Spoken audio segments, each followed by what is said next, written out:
देवता बृहस्पतिर्देवतेन्द्रो देवता वरुणो देवता ओम द्यौः शान्तिरन्तरिक्षं शान्ति पृथिवी शान्तिरापः शान्तिरोषधयः शान्तिर्वनस्पतयः शान्तिर्विश्वे देवा शान्ति ब्रह्म शान्ति सर्वगं शान्ति शान्तिरेव शान्ति शामा शान्तिरेधिषु शान्तिर्भवतु ॐ विश्वानि देव सवितदुरितानि पराशुभ यद्भद्रन्तन्न आशुभ इमा रुद्राय तपसे कपर्दिने क्षय द्विराय प्रभरा महीमती यथा समसादुपदे चतुष्पदे विश्वं पुष्टं ग्रामे अस्मिन् नातुरम् एतन्तदेव सवितुर्यज्ञं प्राहुर्बृहस्पतये ब्रह्मणे तेन यजनं मवतेन यज्ञं पतितेन मामव मनोज्योतिर्जुखतामाजस्य बृहस्पतिर्यज्ञमिमं तन्नो त्वरिष्टं यज्ञं स्वामिमं ददातु विश्वे देव स इह मादयन्तामु प्रतिष्ठ एक वै प्रतिष्ठा नाम यज्ञो यत्र एतेन यजनेन यजन्ते सर्वमेव प्रतिष्ठितं भवति हरि ओम ओंकार मूले मंडलांतर्गत सर्वदेव प्रतिष्ठा सुप्रतिष्ठा वरदो भव। हरि ओम हम और तरफ साथ लेनी कुछ रखी है।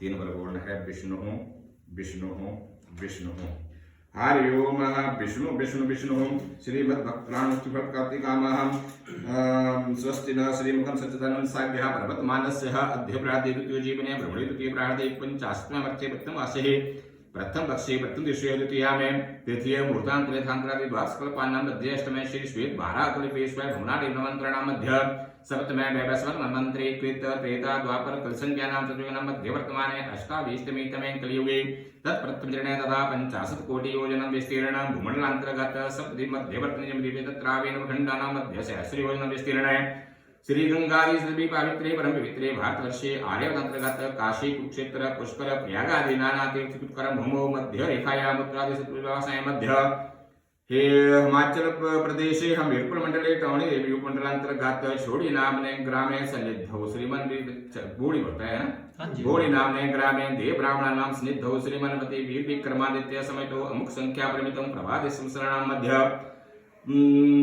प्रभादी नामने संवत्सरे सूर्य दक्षिणाने चंद्रमा उत्तरायणे शरद ऋतुः तुलार्क कार्तिक मासे कार्तिक शुक्ल कृष्ण पक्षे शुभ चतुर्थ्यां पुण्यां तिथौ बुध ग्रह वासरे यथा लग्न मुहूर्त नक्षत्रियो करणामितुं तुला राशि सूर्य मिथुन राशि ते चंद्र अमुक राशि स्थिते देव गुरु शिशु यथा यथा राशि सांससु एवं ग्रह गुण विशेष अस्मिन् शुभ क्षणे सकल श्रुति श्रुति प्रणपति कामः आपका गोत्र जी गौतम गोत्रोत्पन्नः शुभ नाम अमित कुमार वर्महं तस्मितः तस्य धर्मपत्नी श्रीमती शिल्पा वर्महं मम आत्मनः पुत्र बान्धवस्य गृहकृत राजकृत सर्व पीडा मृत्यु पूर्वक सर्व शांति पूर्वकं ऐश्वर्य ऐश्वर्य वृद्धं सर्वार्थ निवारणार्थं खंड स्मिताचंचः करवा चौथ व्रत उद्यापन समय ब्राह्मण द्वारा कथा श्रवणम च अहम करिष्यः छोड़ दो जरा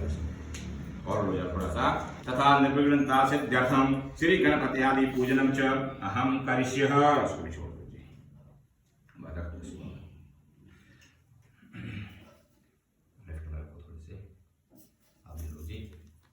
एक एक दाना जो है गणपति भगवान को बचाते रहना है जी। हरि ओम गणानां त्वा गणपतिं गवामहे प्रियाणां त्वा प्रियप निधिपतिगुं हवामहे निधीनान्त्वा निधिपतिगुं हवामहे वसो मम आहम जानि गर्वगम् आतम जासि गर्वगम् नमो गणेभ्यो गणपतिभ्यश्च वो नमो नमो भ्रातेभ्यो भ्रातपतिभ्यश्च वो नमो नमो घृतसेभ्यो घृतपतिभ्यश्च वो नमो नमो विरूपेभ्यो विश्वरूपेभ्यश्च वो नमो नमः। सारे भगवान गणेश का ध्यान करो। हरि ओम समुखश्च दन्तश्च कपलो गजकर्णिकः लंबोदरश्च विक्टोपि नासो विनायकः धूमकेतुर्गणाध्यक्षो भालचन्द्रो गजाननः द्वादशेतानि नामानि ये पाठ्ये शृणुयान्ति विद्या आरम्भे विवाहे च प्रवेशे निर्गमे तथा संग्रामे संकटे चैव विघ्नस्तस्य न जायते। ओम यस्य माता उमा देवी पिता यस्य महेश्वर मूषको वाहनस्य मा पापुं विनायक श्री गणाधिपतये नमो नमः। नमस्कार कुर्यात् नमस्कार करके आम के पत्ते से छींटा देना जिनको स्नान करवाना भगवान का। ओम पाद्यम अर्घ्य चार बार देना है। पाद्यम अर्घ्यम आत्म स्नानम समर्पयामि श्री गणपतये नमो नमः। टीका लगाना है यहाँ से इनको। आर्य ओम गंधम समर्पयामि गणपतये नमो नमः। चावलक्ष्णानि समर्पयामि गणपतये नमो नमः। फूल पुष्पाणि समर्पयामि गणपतये नमो नमः। हरिद्रवान् कुरान् समर्पयामि गणपतये नमो नमः। मिठ्ठा नैवेद्यं निवेदयामि गणपतये नमो नमः। फिर पानी का छींटा देना जी निवेदयन्ते आचमनार्थम जल समर्पयामि गणपतये नमो नमः। गणपति भगवान का ध्यान करके हाथ जोड़े करने जी। ओम गजानन भूतगणाधिसेवितं कपितजम्बूफलचारु अक्षणम् उमासुतं शोक विनाशकारकं नमामि विघ्नेश्वर पाद पंकजम्। ओम गणपतये नमो नमः। नमस्कार कर लो जी। फिर लड़की को दो पानी का छींटा जी। ओम जल स्नान समर्पयामि ईशान तुझ पूर्ण कलशाय नमो नमः। टिक्का चावल मिठा चढ़ा दो इसमें जी। गंध अक्षत पुष्प धूप दीप नैवेद्यानि समर्पयामि गणपतये नमो। ईशान तुझ पूर्ण कलशाय नमो नमः। फिर ओम जोड़ करना है। ओम पूर्णाशा पूर्ण संकाशा पूर्णस्यैव मनोरथः पूर्ण कुंभ प्रसादेन सर्व सिद्धिर्भविष्यति। ओम ईशान पूर्ण कलशाय नमो नमः। यहाँ दो पानी का छींटा जी। ओम जल स्नान समर्पयामि ओंकाराय नमो नमः। टिक्का चावल छींटा दे दो यहाँ पे। टिक्का चावल फूल मिठा। ओम गंध अक्षत पुष्प धूप दीप नैवेद्यानि समर्पयामि ओंकाराय नमो नमः। ओंकार का ध्यान करना जी। ओंकार बिंदु सुक्तम नित्य ध्यायन्ति योगिनः कामदम मोक्षदम चैवम ओंकाराय नमो नमः। नमस्कार कर लेने जी। जल स्नान समर्पयामि सूर्यादि नवग्रह देवताय नमो नमः। टिक्का चावल चढ़ा दो जी। गंधाक्षत पुष्प धूप दीप नैवेद्यानि समर्पयामि सूर्यादि नवग्रह देवताय नमो नमः। हाथ जोड़े करने सूर्य भगवान का ध्यान करो जी। ओम ब्रह्मा मुरारे स्त्री प्रांतकारी भानु शशि भूमि सुतोश्च बुधश्च गुरु शुक्र शनि राहु केतवे सर्वे ग्रहा सन्ति करा भवन्तु। ओम सूर्यादि नवग्रह देवताय नमो नमः। यहाँ सो पानी तो जल स्नान समर्पयामि शिवाय नमो नमः। टिक्का चावल गंधाक्षत पुष्प धूप दीप नैवेद्यानि समर्पयामि शिवाय नमो नमः। भगवान शिव का ध्यान करो जी। ओम नमः संभवाय च म्योम्भवाय च नमः शंकराय च व्यस्कराय च नमः शिवाय च शिवतराय च। ओम नमः शिवाय ओम नमः शिवाय ओम नमः शिवाय। चावल पकड़ो हाथ में। ओम ब्रह्मा करोतु दीर्घायु विष्णु करोतु मंगलम शिवम करोतु कल्याणम गृहिं रक्षतु चंडिका। ओम ब्रह्मा विष्णु महेश्वराय नमो नमः। यहाँ दो पानी छींटो जल स्नान समर्पयामि। ओम यहाँ दो पानी छींटो जल स्नान समर्पयामि स्वामी कार्तिकाय नमो नमः। टिक्के का छींटा दे दो जी। गंधम समर्पयामि चावल अक्षतानि समर्पयामि फूल पुष्पाणि समर्पयामि मिठ्ठा नैवेद्यं निवेदयामि स्वामी कार्तिकाय नमो नमः। स्वामी कार्तिक का पापेगा दोष सिद्धा ध्यान कर लो जी। ओम यद क्रंधम प्रथमं चीयमानः उद्यन्तं समुद्रवतः पापुरिखातः शयनस्य पक्षहरणस्य बाहु उपस्तुल्यं महि जातं ते अर्णव। ओम श्री कार्तिकाय नमो नमः। नमस्कार मुकुर्यात्। फूल चावल पकड़ो हाथ में जी। ओम आकाशात् पतितोऽयं यथा गच्छति सागरं सर्वदेव नमस्कारं केशवं प्रति गच्छति। सर्वं ज्ञाता ज्ञात सर्वेभ्यो देवेभ्यो नमो नमः। लो जी आप भी लो चावल भी लो हरि ओम एतं तदेवः सवितुर्यं प्राहुर्बृहस्पते प्रमणयन्तेन यज्ञमवतेन यज्ञवदितेन मामवः मनो ज्योतिर्जुक्तः माजस्यः बृहस्पतिर्यज्ञमिमं तन्नो त्वारिष्टं यज्ञं समिमं दधातु विश्वदेवः स इह मादयन्तामुः प्रतिष्ठः एक वै प्रतिष्ठा नाम यज्ञो यत्रैतेन यजनेन यजन्ते सुभाग्य द्रव्याणि प्रतिष्ठः सुप्रतिष्ठा कर्तु भव। सभी कितने बनाओगे स्वागत है? बात ही बात। उन्हें कुछ तेरे बनाने बोले बस है ग्रुप तो और ये नहीं चाहता हाँ जी ऐसा ऐसा ना इसमें कोई लेख नहीं एक तरह बनाने हैं कोई 5 बना दे कोई 7 बना दे कोई 10 बना दे कोई 15 बना दे कोई 20 बना दे कोई 25 बना दे तो लेख नहीं अपने एक बना दे और सर्वात बना दो 13 बना दीजिए एड़ा लेख है कारण एड़ा भी नहीं है कि उन वक्त तक कोई मुख्य दिया में तब दे ये तो हर साल आपको 5-7 स्वागत है जो आपको बांटनी है आज के दिन स्पेशल जो सौभाग्यवती औरतें हैं उनको सभी को बांटनी है। फिर ये भी रिवाज चली भाई बंडी दिया तो इक्की बोला मैं बड़ी महंगी देती है तो मैं 100 रुपये ऐसा बस आ जाती है इस मार्ग में।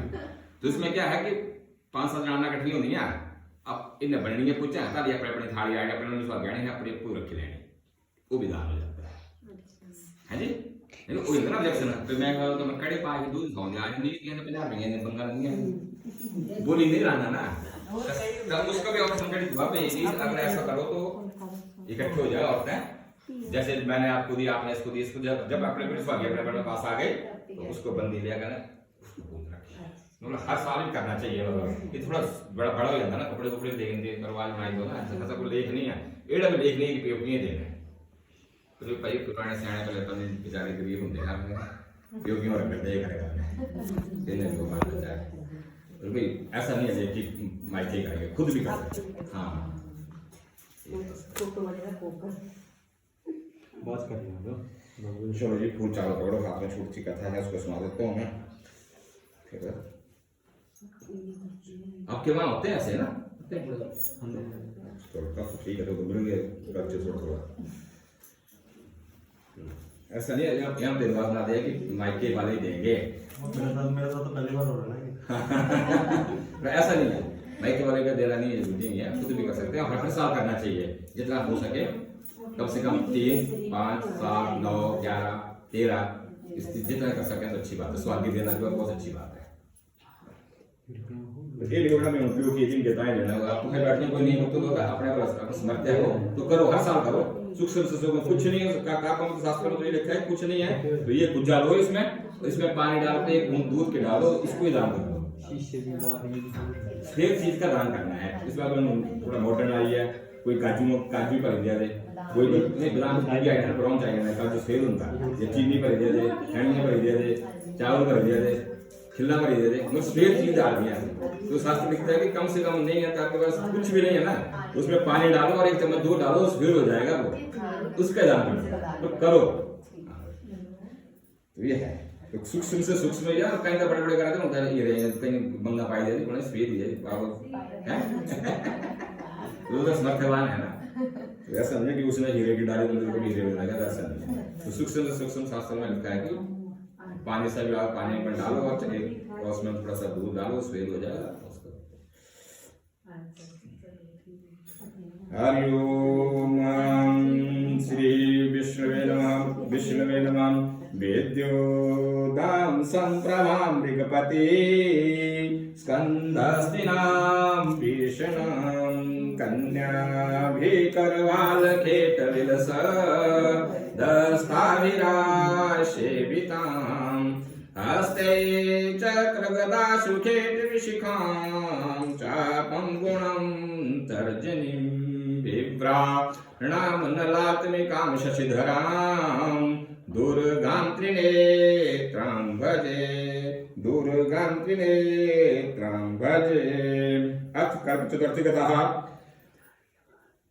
मंदाता कहने लगे एक राजा हुए मंदाता वो कहने लगे कि जिस समय अर्जुन जो है इंद्र नीलगिरी तक के लिए एक नीलगिरी एक बहुत बड़ा पहाड़ है उस पे तप के लिए उस पहाड़ के ऊपर चले जाते हैं जब वो चले जाते हैं तो जब उनके पीछे द्रौपदी जो है वो बहुत ही चिंतित हो जाती है, उनका मन बहुत ही चिंता करने लगता है कि अर्जुन जो है वो इन नीलगिरी पर्वत के ऊपर जा रहे हैं। जो भी कभी पति जो है कठिन काम के लिए जा रहे हैं तो पत्नियों का सौभाग्य से ही हो जाता है कि उनका मन जो है विचलित हो जाता है। वो चिंता करने लगती है कि अर्जुन बहुत बड़ा कठिन काम है नीलगिरी के ऊपर चढ़ना, परंतु वो जा रहे हैं। उनके काम में उनको कोई रुकावट ना आए, किंतु विघ्न डालने वाले शत्रु अनेक हैं। उनके अर्जुन के शत्रु भी बहुत हैं, कौरव उनके शत्रु हैं, तो कहीं ऐसा ना हो कि वो उनको चढ़ना ना कुछ ना कुछ उसमें वो कुछ ऐसी काम कर देंगे कि जिससे वो चढ़ ना पाए। तो इस प्रकार चिंता करने से श्री कृष्ण जी से वे सब विघ्नों को नाश करने वाले से पूछने लगती है। श्री कृष्ण से पूछती है कि अब वो ऐसे काम के लिए जा रहे हैं तो कोई मेरे को उपाय बताओ। द्रौपदी ने कहा कि हे सर्व जगत के नाथ, हे भगवान, आप मुझे कोई ऐसा व्रत बताने की कृपा करें जिसके करने से जितने भी विघ्न जो हैं उनका नाश हो सके। श्री कृष्ण जी कहते हैं कि हे महाभागो, श्री पार्वती जी ने शंकर भगवान जी से यही प्रश्न किया था जैसा प्रश्न आपने मुझसे किया है। तब शंकर जी ने पार्वती से जो कहा था, हे द्रौपदी, भाई करके चतुर्थ नाम, इसको भी आप भी मेरे मुख से सुनो। कर्क चतुर्थी नाम का व्रत तुमसे आज मैं कहता हूं, बड़े प्रेम से सुनो। ये कार्तिक कृष्ण पक्ष की जो कार्तिक महीना चलता है उसका जो कृष्ण पक्ष आता है वो कृष्ण पक्ष की जो चतुर्थी तिथि आती है, विशेष करके इस एक गणेश की तिथि कही जाती है चतुर्थी तिथि जो हर साल मतलब हर महीने में 2 बार आती है। तो इस जो कृष्ण पक्ष जो अंधेर पक्ष जो कहते हैं, अब आजकल अंधेर पक्ष चला हुआ है, कार्तिक महीने का चतुर्थी तिथि है तो इस व्रत को करना चाहिए।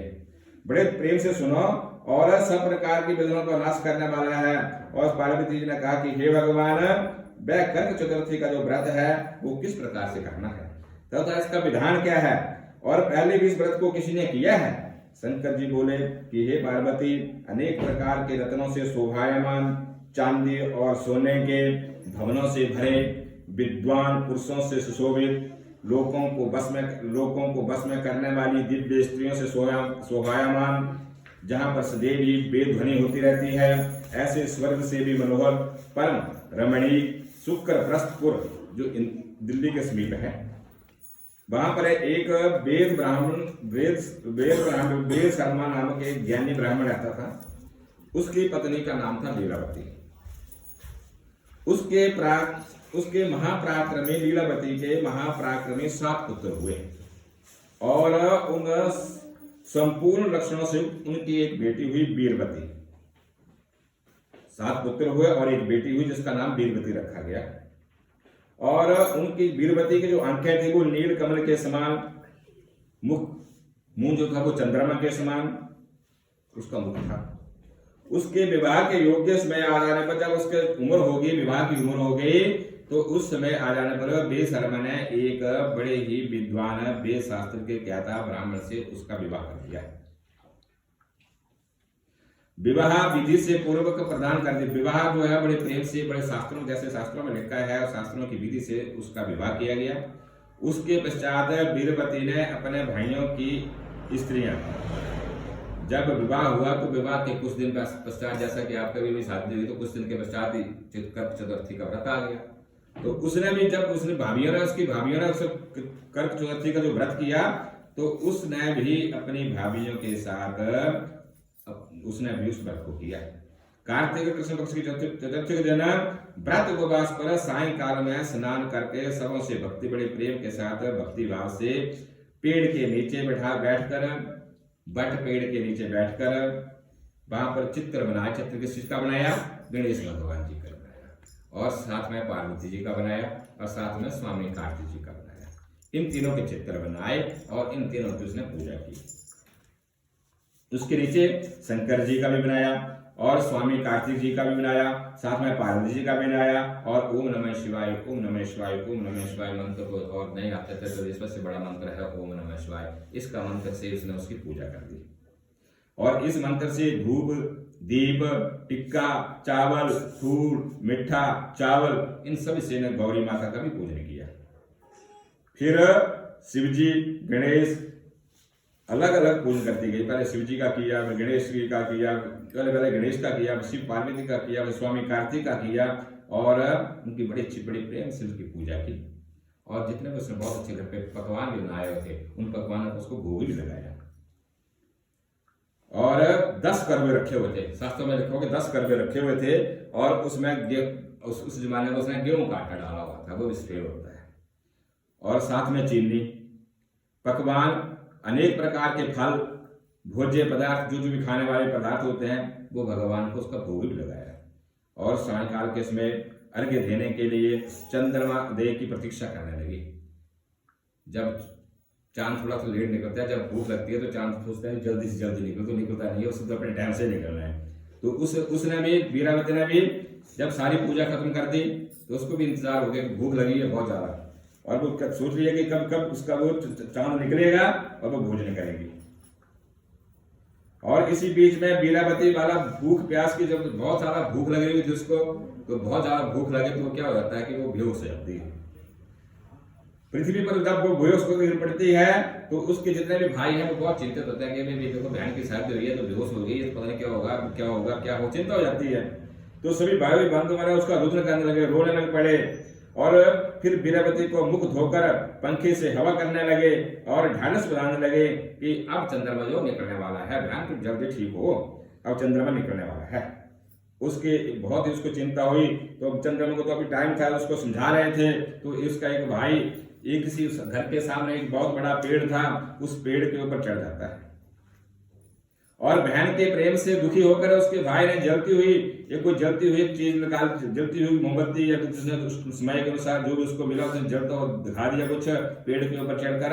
और उसने दूसरे भाई ने कहा देखो बहना चंद्रमा निकल गया है। तो वो बेहोशी की हालत में ही उस चंद्रमा को उस बात को ही उसने चंद्रमा समझ बैठी। चंद्रमा उदय होने का बहाना करके दिखा दिया उसको और उसने चंद्रमा को उदय जानकर बड़े मतलब दुख के साथ त्याग करके विधि विधान से उसको ही अर्घ्य दे दिया और उसके बजाय उसने भोजन कर लिया। इस प्रकार व्रत करने के दूषित हो जाने के कारण उसने व्रत तो बड़े अच्छे नियम से किया था, परंतु उसने भोजन जो है वो चंद्रमा उदय होने से पहले कर लिया। उसके कारण उसका पति उस दिन के पश्चात उस पति से उसकी मृत्यु हो जाती है। तब वीरवती अपने पति को मरा हुआ देखकर पुनः शिव जी के पास पहुंचती है, शिव जी के पास जाती है, शिव जी के पूजन कर 1 वर्ष से निराहार व्रत करती है। उसने 1 साल निराहार व्रत किया, 1 साल उसने कुछ नहीं खाया और वर्ष के समाप्त होने पर जब द्वारा कर चतुर्थी का व्रत उसकी भोजन ने किया, वीरवती ने भी पूर्वोक्त जैसे शास्त्रों में बताया गया है उसकी विधान से उसको व्रत को किया। जब उसी दिन देव कन्याओं के साथ जब वो व्रत कर रही थी वो वीरावती, तो उसने बड़े प्रेम के साथ श्रद्धा के साथ उस व्रत को किया। तो जितने भी और औरतें भी तो उनके साथ व्रत कर रही थी, पूजा कर रही थी। जब पूजा कर रही थी तो इंद्राणी जो है, पार्वती जो है, वो उस व्रत को देखकर बहुत खुश हुई। वहां पर इंद्राणी जो है, पार्वती जो है, वो उस मंडप के पास आ जाती है और उस स्वर्ग लोक से उसके पास आ जाती है और वीरवती के पास चली जाती है। तब वीरवती ने इंद्राणी से सब बातें पूछी। वीरवती ने कहा कि जब मैं कर्तव्य का व्रत करके अपने पति के घर आई तो मेरा पति मृत्यु को प्राप्त हो गया था। मैं नहीं जानती कि किस पाप के कारण उसको यह फल मिला। हे महेश्वरी, हमारे भाग्य से आप यहाँ आ गई हैं, सो मेरे पति को आप जीवित करें, मुझ पर कृपा कीजिए। इंद्राणी ने कहा कि हे शुभे, गत वर्ष जो तुमने अपने पत्नी के घर में कर्क चतुर्थी का व्रत किया था, जो बिना चंद्रमा के उदय होने से तुमने व्यर्थ ही अर्घ्य देकर उसके प्रभाव से, उसी के व्रत के दूषित होने से तुम्हारे पति की जो अल्प मृत्यु हुई है। अब तुम यत्न के साथ इस कर्क चतुर्थी का व्रत करो, उसके पश्चात इस व्रत के प्रभाव से मैं तुम्हारे पति को दोबारा जीवित कर दूंगी। श्री कृष्ण कहने लगे कि हे द्रौपदी, इंद्राणी के वचनों को सुनकर वीरवती ने विधि पूर्वक से इस व्रत को किया और इस प्रकार उस करने से, चतुर्थी का व्रत करने से इंद्राणी जो है, पार्वती जो है, वो बहुत प्रसन्न होकर जल के द्वारा उसे अभिषेचित करती है और उसका पति जो है वो पुनः जीवित होकर हो जाता है। वह देवता के समान हो जाता है। जो वो द्वारा जीवित होता है तो वो पति नहीं, वो देवता के समान हो जाते हैं। उसके पश्चात वीरवती अपने पति के साथ घर आकर आनंद करने लगती है और वीरवती के व्रत के प्रभाव से उसका पति जो है वो धन धान्य और पुत्र और दीर्घायु को प्राप्त होता है। इसलिए तुम भी इस व्रत को बड़े प्रेम के साथ यत्न पूर्वक से करो। देखा देखी से मत करो कि उसने ये किया, उसने ये किया, उसने ये दिया, उसने ये दिया, इसमें देने जाने का कुछ भी नहीं लिखा हुआ है। सूत जी कहने लगे कि हे ऋषियों, इस प्रकार श्री कृष्ण के वचनों को सुनकर द्रौपदी ने भी इस करवा चौथ के व्रत को किया था। उसके प्रभाव से संग्राम में, लड़ाई में कौरवों पर उन्होंने जीत प्राप्त की थी और अतुलनीय राज्य को प्राप्त किया था। इसके सब दुखों से जागता रहता है।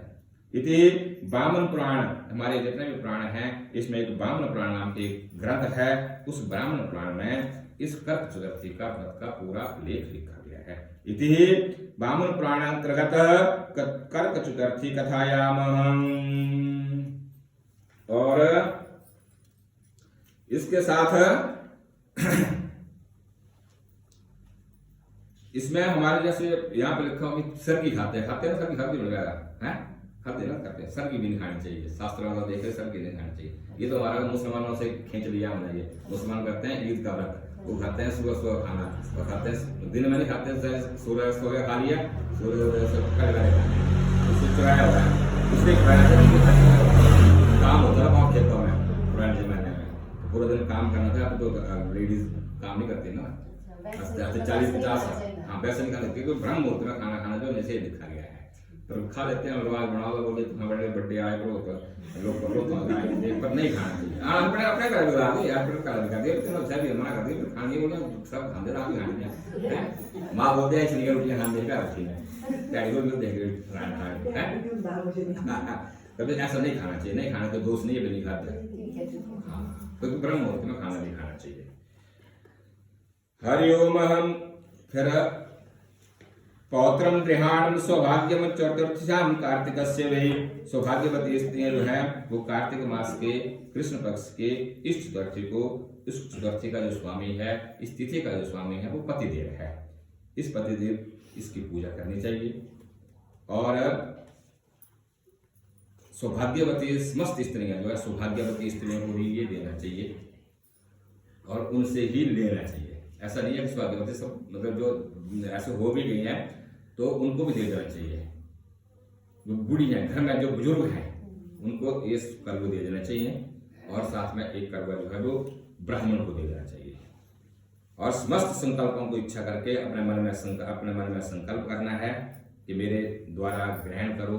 जब आप स्नान देंगे तो आपको उनको बोलेंगे कि आप मेरे द्वारा इस करवे को ग्रहण करो और मुझे आशीर्वाद दो कि आपका पति जो है वो चिरंजीवी रहे।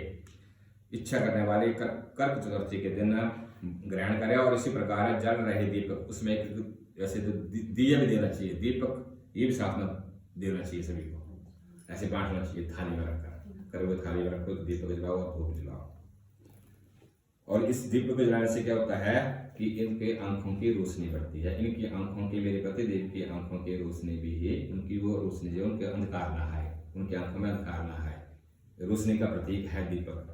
तो दीपक भी देना चाहिए और साथ में इसको मेरा करवा ग्रहण करो, मेरा करवा ग्रहण करो, ऐसा बोलना चाहिए। ऐसा करके उन पात्रों को अपने बुजुर्गों को दें, अपने ब्राह्मणों को दें और हो सकते अपने गुरुजनों को, जो आपके गुरु हैं उनको दे दें। और रात्रि को चंद्रमा देकर, अर्घ्य देकर इस व्रत का जो है वो पारायण करना चाहिए। चंद्रमा को अर्घ्य देने का मंत्र भी है, तो ओम नमः चंद्रमसे नमः बोलते तो भी कर सकते हैं। बस मंत्र है बसंतम बांधवम विभु शीतांशु स्वस्ति न कुरु गगनावरण माणिक्यम चंद्र दक्षिणा दीयते। अब थोड़ा सा चम्मच में जल लो, अब चंद्रमा का ध्यान करो, खिला ना, अब दोनों हाथ पकड़ लेना चंद्रमा है। हरि ओम बसंतम बांधवत विभु शीतांशु स्वस्ति न कुरु, लो स्वस्ति न कुरु गगनावरणम आणिक्यम चंद्र दाक्षिणायते। इसको छोड़ दे। अरे दोस्तों, अब इस जो पानी गिरा है उसको मुट्ठी में लगा दो, आप भी लगा दो। इति वामन पुराणे ग्रंथाय श्री कर्क चतुर्थी व्रतयां कथायाम ऐसा करना है बाबा गलती अर्घ मैंने सूक्ष्म आपसे करवा दिया यहाँ पे है जी। अब रात को 8:15 बजे निकलेगा, वैसे सुंदर 8:07 या 8 पे निकलेगा यहाँ पे। उसके तहत आपको थोड़ा लेट जो चंद्रमा थोड़ा काम करना थोड़ा है तो 8:15 तक नजर आ जाना चाहिए। 8:30 तो आ ही जाना ना, क्योंकि 8:15 तक उम्मीद है ना, जब 8, 7, 8, 10 तो निकलना तो थोड़ा दौड़ चुके जितना हमारा लेट लगेगा।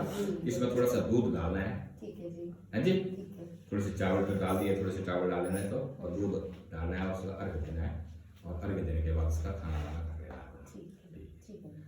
अब कुछ दक्षिणा चढ़ाने तो चढ़ा दो, पंडित जी चले। क्या